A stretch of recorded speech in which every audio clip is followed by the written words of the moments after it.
Hi guys, welcome to Teja Tech YouTube channel.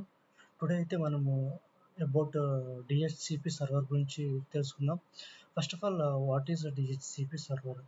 DHCP stands for dynamic host configuration protocol. It is a server. ఎందుకు use చేస్తాము DHCP అంటే మన దగ్గర number of systems ఉన్నాయి.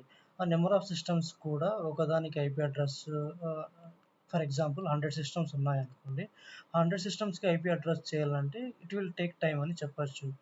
కాబట్టి మనం ఒక సర్వర్ని డిహెచ్సిపి సర్వర్ని ఇన్స్టాల్ చేసి ఆ సర్వర్ నుంచి మనము అన్ని సిస్టమ్స్ కూడా ఒకేసారి ఐపీ అడ్రస్ని ఆటోమేటిక్గా అసైన్ చేయవచ్చు. ఏ విధంగా చేస్తారో నేను చూపిస్తాను ప్రాక్టికలీ చూడండి. ఇప్పుడు మనం ఒక సర్వర్ అయితే తీసుకుందాము. ఇదైతే మనకు ఒక సర్వర్ అండ్ ఈ సర్వర్ నుంచి ఒక స్విచ్ తీసుకుందాము. ఇది మనకి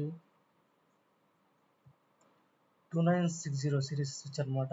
ఈ రెండింటిని కూడా మనం కనెక్ట్ చేద్దాము స్విచ్ నుంచి సర్వర్కి యూజింగ్ ఆటోమేటిక్ కేబుల్. ఇప్పుడైతే సర్వర్ స్విచ్ అనేది కనెక్ట్ అయినది. మనం స్విచ్ నుండి ఒక 3 సిస్టమ్స్ తీసుకుందాం కనెక్ట్ చేయడానికి. 3 ల్యాప్టాప్స్ అయితే తీసుకుంటాను. 1 2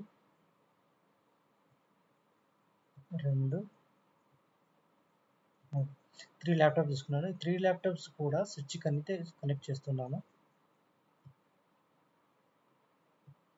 టోటల్ కనెక్ట్ చేద్దాము.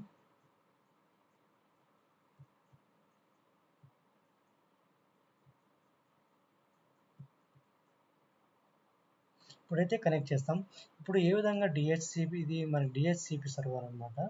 ఏ విధంగా కాన్ఫిగర్ చేస్తామంటే చూపిస్తాను చూడండి.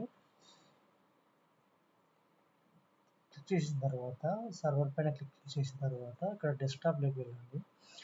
అయిపోయిన తర్వాత ఇక్కడ మనం సర్వర్కి ఐపీ అడ్రస్ ఇవ్వాలనుకుంటున్నాము. ఆ ఐపీ అడ్రస్ ఇవ్వండి.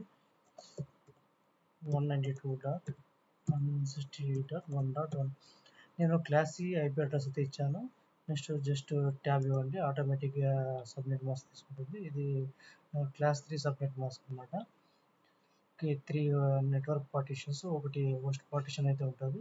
ఇప్పుడు మనము సర్వర్కి అయితే ఐపీ అడ్రస్ అసైన్ చేస్తాము. తర్వాత ఇప్పుడు మనం ఎన్ని సిస్టమ్స్ కావాలంటే అన్ని సిస్టమ్స్కి ఐపీ అడ్రస్ ఆటోమేటిక్గా అసైన్ చేయవచ్చు. ఏ విధంగా చేస్తామని చూస్తాము. ఇక్కడ సర్వీస్లోకి వెళ్ళండి. సర్వీస్లోకి వెళ్ళిన తర్వాత ఇక్కడ డిహెచ్సిపి ఆప్షన్ ఉంది కదా. ఇక్కడ డిహెచ్సిపి ఆప్షన్ క్లిక్ చేసి ఇక్కడ డిఫాల్ట్గా ఆఫ్లో ఉంటుంది. ఇక్కడ ఆన్లోకి క్లిక్ చేయండి. ఆన్ క్లిక్ చేయండి.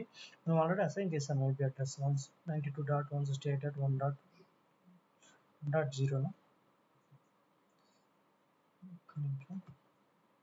1.0 అసైన్ చేసాము. ఆటోమేటిక్గా సబ్నెట్ మార్చుకొని మ్యాక్సిమం నెంబర్ ఆఫ్ యూజర్స్ ఎన్ని సిస్టమ్స్ మనం కనెక్ట్ చేయవచ్చు అంటే 512 సిస్టమ్స్ అయితే కనెక్ట్ చేయవచ్చు. ఇప్పుడు మనం డిహెచ్సిపి అయితే కాన్ఫిగరేషన్ చేసాము. నెక్స్ట్ ఇప్పుడు మనం ల్యాప్టాప్కి ఏ విధంగా ఐపీ అడ్రస్ ఆటోమేటికలీ అసైన్ చేసుకుంటామంటే జస్ట్ మనం ఏం చేయాలి అంటే ఇక్కడ డెస్క్టాప్లోకి వెళ్ళిన తర్వాత ఇక్కడ ఐపీ కాన్ఫిగరేషన్ దగ్గర వెళ్ళి ఇక్కడ డిహెచ్సిపి ఆప్షన్ ఉంది కదా, దీని మీద క్లిక్ చేయండి. చేసిన తర్వాత మనకి ఐపీ అడ్రస్ అయితే అసైన్ అవుతుంది. చూడండి 168.192.168.1.2 అనేది వచ్చింది. ఓకే.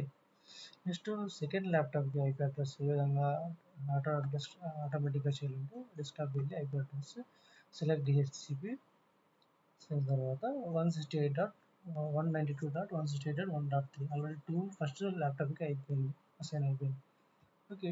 నెక్స్ట్ ల్యాప్టాప్ 3 వెళ్ళిన తర్వాత ఇక్కడ డెస్క్టాప్ మీద క్లిక్ చేసి IP address just select the DHCP server. ఆటోమేటిక్గా ఐపీ అడ్రస్ అయితే అసైన్ అవుతుంది. ఈ విధంగా మనం ఆటోమేటిక్ ఐపీ అడ్రస్ అయితే ఇవ్వచ్చు. ఈ డిహెచ్సిపి సర్వర్ అనమాట.